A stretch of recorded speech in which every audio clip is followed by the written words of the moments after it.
අනේ මේව දෙන්න ඇත්ත අපිට. නෑ CVBS එකේ නන්දලා මාමලා අපිට මේව දුන්නා. ඔන්න අපිට එන්න කිව්වා අමුතු පන්තියකට. පාට බැලුම් බෝලෝ දාලා රස චොකොලට් පිරීලා. යාළුවොත් ගොඩායි. දන්නවද මේ අයි කියලා? අද ලෝක ළමා දිනයලු. ඒ කියන්නේ පුංචි අපේ දවත. ඒ විතරක් නෙමෙයි. ඒ නන්දියා මාමලාගේ ජාත්‍යන්තර කූපි දිනය සමරන්න තමයි මේක සංවිධානය කරලා තිබුණේ.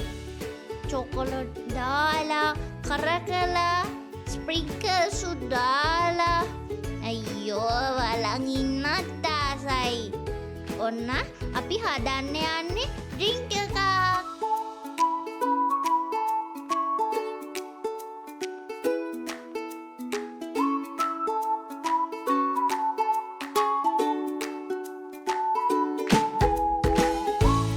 ඔන්න අපි හැදුවා චොක්ලට් මිල්ක් ෂේක් එකක්. උඩි විප් ක්‍රීම් උත් දැම්මා. මේ බලන්නකො මේ හදපු ඩ්‍රින්ක් එක ලස්සන. ඒ විතරක් නෙමෙයි අපේ ඩ්‍රින්ක් එක ගොඩාක් රසයිත් එක්ක.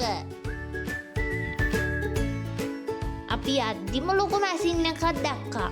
අපිට ඕනේ වුණා ඒගොල්ලෝ එකේ මොනවද කරන්නේ කියලා දැනගන්න. ඉතින් CBBS නන්දා මාමලා හරි පයිසමට අත්හල්ලගෙන අපිට කියලා දුන්නා. අපි හිතුවේ එච්චරයි කියලා. නෑ තව තියෙනවා. අපි හැමෝටම ලස්සන තෑගිත් හම්බුණා. ඊට පස්සේ ලස්සන දෙන්දු දාලා ඇති වෙනකන් නටන්න දුන්නා. කෝපි පාට ආදරේ අපේ හැමෝටම දෙන ගමන් ජාත්‍යන්තර කෝපි දිනය දවසේ බැරිස්ටර් නන්දා මාමලා කොච්චර ආදරණීයද කියලා අපිට පෙන්වලා දුන්නා. අපේ පුංචි යාළුවන්ට අපි පාර්තියනා කරනවා ලස්සන ලෝක ළමා දිනයක් වෙන්න කියලා. බැරිස්ටර් නන්දලා මාමලාට ප්‍රාර්ථනා කරනවා සුබ කෝපි දිනයක් වෙන්න කියලා.